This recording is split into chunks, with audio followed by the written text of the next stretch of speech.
CBI Modi सरकार की temporary darling है और ईडी मोदी सरकार की परमानेंट डार्लिंग है। 11 मार्च को दिल्ली के अंदर कुछ बड़ा होने वाला है।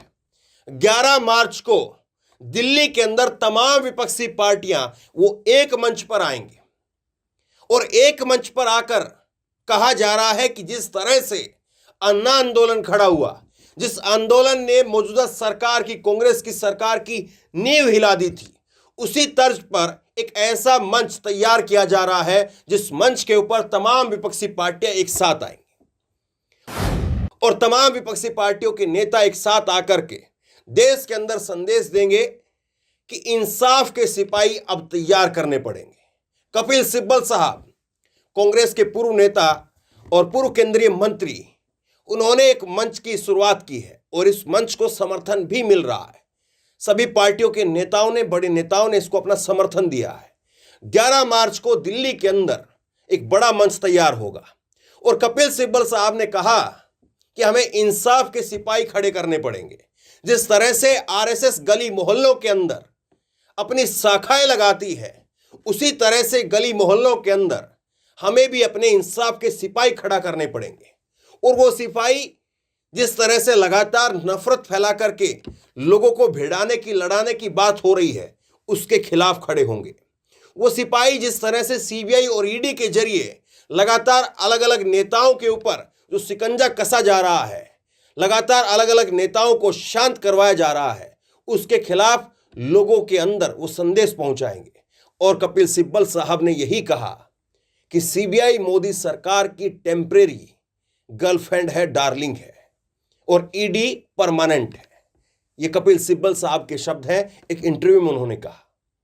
तो क्या वाकई इतना बड़ा होने वाला है 11 मार्च को?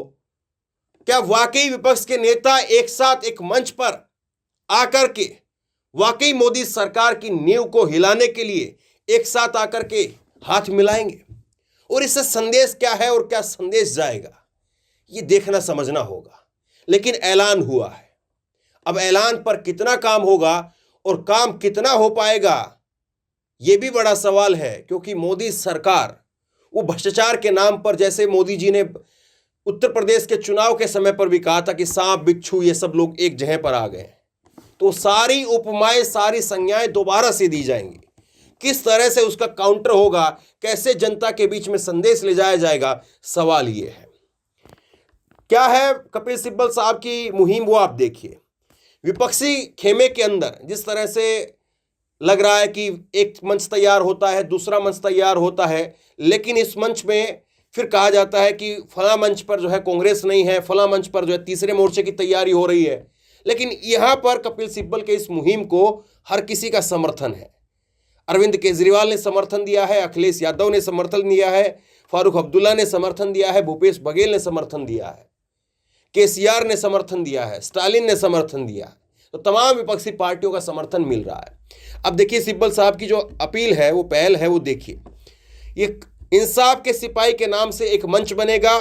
गैर भाजपा शासित राज्यों के मुख्यमंत्रियों को इसमें शामिल होने की अपील की है। अरविंद केजरीवाल, ममता बनर्जी, ठाकरे और केसीआर सहित अन्य मुख्यमंत्रियों से भी अपील की गई है। उन्होंने छत्तीसगढ़ के मुख्यमंत्री भूपेश बघेल से अपील की है और सबको इस मंच पर आमंत्रित किया है। तो ये जो है उनकी पहल है और इस पहल के जरिए वो कह रहे हैं कि हम गली मोहल्लों में अपने इंसाफ के सिपाही खड़ा करेंगे और वो इंसाफ के सिपाही मौजूदा सरकार की जो तानाशाही है उसके खिलाफ, मौजूदा सरकार का जिस तरह से रवैया है, सीबीआई ईडी को लेकर के, भुखमरी को लेकर के जो सरकार का जो रवैया है, उसको लोगों तक पहुंचाएंगे। अब देखिए आगे, इंडिया अगेंस्ट करप्शन जैसा मंच है, तो ये इसके बारे में कहा जा रहा है। जैसे अन्ना आंदोलन खड़ा हुआ था, जैसे अन्ना आंदोलन ने पूरे देश को रामलीला मैदान में एकजुट कर दिया था और रामलीला मैदान में देश भर से आए हुए लोग इकट्ठा होते थे और वहां पर कई कई दिनों तक लगातार आंदोलन चलता था। और कैसे एक ऐसा मुहिम बनी, कैसे एक ऐसा लेबल लगा भ्रष्टाचार का कि कांग्रेस की सरकार भ्रष्टाचार की सरकार है, एक ऐसा लेबल लगा और उस लेबल ने, उस आंदोलन ने कैसे जो मौजूदा सरकार थी, कांग्रेस की सरकार, उसको उखाड़ फेंकने का काम किया। अब क्या वाकई ये इंडिया अगेंस्ट करप्शन जैसा, अन्ना आंदोलन जैसी मुहिम क्या विपक्ष के तमाम नेता एकजुट होकर के ला पाएंगे? सवाल है ये। अब देखिए इसमें क्या है, कपिल सिब्बल साहब कह रहे हैं कि देश में कहीं पर भी असंवैधानिक कार्य हो रहे हैं, किसी भी वर्ग के साथ में जो अन्याय हो रहा है उसको केवल और अभी जो हम लड़ाई लड़ रहे हैं वो कोर्ट के अंदर लड़ रहे हैं, लेकिन इसको लोगों तक पहुंचाना जरूरी है, राष्ट्रीय मुद्दा बनाना इसको जरूरी है। कपिल सिब्बल साहब कह रहे हैं कि मैं राष्ट्रीय आंदोलन शुरू करूंगा, इस मंच के जरिए वो राष्ट्रीय आंदोलन शुरू करेंगे। उन्होंने कहा कि यह फैसला किया गया है कि लोगों में जागरूकता करने के लिए जरूरत है कि हम इंसाफ के सिपाही बनने की पहल करें। जहां पर भी कहीं पर भी अन्याय हो रहा है हमें इससे लड़ना है। मैं चाहता हूं कि विपक्षी दलों के मुख्यमंत्री और नेता इस पहल में मेरा सहयोग करें। हम दास्तां से खुद को मुक्त करने के लिए एक राष्ट्रीय आंदोलन शुरू करेंगे और इसका लक्ष्य एक जन आंदोलन खड़ा करना होगा। यह राजनीतिक नहीं गठित वह कोई राजनीतिक दल गठित नहीं करने जा रहा है। तो इस मंच से जो है, इस मंच से एक उम्मीद विपक्ष के नेताओं को यह है कि ये मंच कोई एक चेहरा नहीं देने जा रहा है। ये मंच ऐसा नहीं कि कपिल सिब्बल जो है वो कोई ऐसा चेहरा बनेंगे जिनको प्रधानमंत्री बनना है। जाहिर सी बात है कपिल सिब्बल साहब जो है वो प्रधानमंत्री की रेस में है भी नहीं। तो इस मंच से कांग्रेस के नेताओं को या अन्य क्षेत्रीय पार्टियों को उनको ये लगता है कि हाँ हम आ रहे हैं तो हमें एक बराबरी का दर्जा मिलेगा। अगर कांग्रेस को एक मंच तैयार करती है तो जाहिर सी बात है फिर अन्य क्षेत्रीय पार्टियां उसमें नहीं आती हैं। उनको लगता है कि नहीं साहब राहुल गांधी को प्रोजेक्ट किया जाएगा तो हम क्यों जाएं। लेकिन क्या वाकई ये जो प्रधानमंत्री बनने का जो ख्वाब है या प्रधानमंत्री बनने की जो ललक है वो इस मंच में या ऐसा और कोई मंच बने, उस मंच में असली छेद है कि हर किसी के अंदर प्रधानमंत्री बनने का ख्वाब है। और जब हर कोई प्रधानमंत्री बनना चाहेगा तो बीजेपी के लिए राह आसान हो जाएगी। ममता प्रधानमंत्री बनना चाहती हैं, अखिलेश प्रधानमंत्री बनना चाहते हैं, राहुल प्रधानमंत्री बनना चाहते हैं, नीतीश प्रधानमंत्री बनना चाहते हैं। अगर ये सोच करके आएंगे तो फिर बीजेपी का काम आसान हो जाएगा।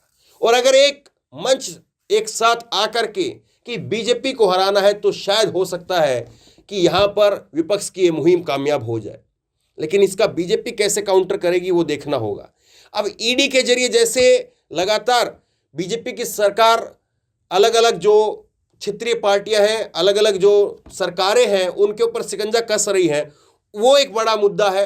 उन्होंने कहा कपिल सिब्बल ने कि 121 लोगों पर कार्रवाई हुई है और उसमें से 115 विपक्ष के नेता है।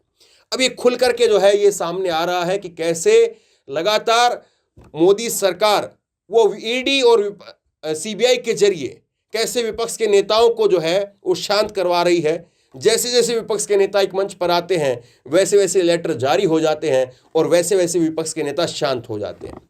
तो बहरहाल क्या कुछ होगा और क्या वाकई इतना कुछ होगा जैसा अन्ना आंदोलन में हुआ था, जैसा कांग्रेस की सरकार के खिलाफ हुआ था, क्या उतना बड़ा माहौल विपक्ष के तमाम नेता एक साथ आकर के तैयार कर पाएंगे? सवाल ये भी है।